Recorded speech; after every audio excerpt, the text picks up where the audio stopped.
Hello बच्चों, तो आप प्रश्न को देखते हैं। निम्नलिखित बहुपदों में से प्रत्येक बहुपद की घात लिखिए। बच्चों देखो, यहाँ पर हमें बहुपद दिया गया है 5t माइनस √7। तो दिए गए प्रश्न की मुख्य अवधारणा की बात करें तो बच्चों देखो, यहाँ पर बहुपद की घात को परिभाषित करेंगे। तो बहुपद की घात किसे कहते हैं? तो बच्चों देखो, यदि दिए गए बहुपद में चर की अधिकतम घात ही बहुपद की घात कहलाती है। तो दिए गए प्रश्न को बच्चों इस मुख्य अवधारणा की सहायता से हम हल करेंगे।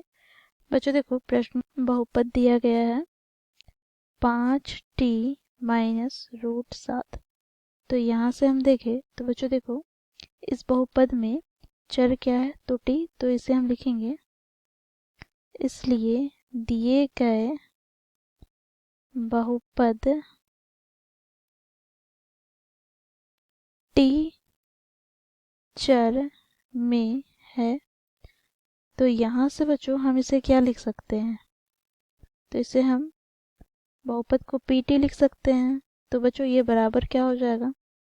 तो 5 गुनी t की घात 1 माइनस √7 गुनी t की घात 0।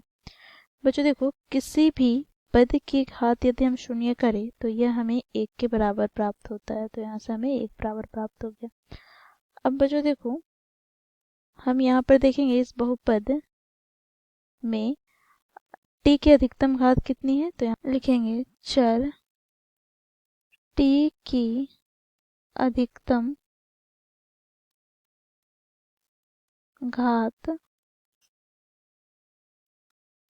कितनी है? तो बच्चों देखो, यहाँ पे t की घात 0 और यहाँ पे t की घात 1 है, अर्थात t की अधिकतम घात 1 है।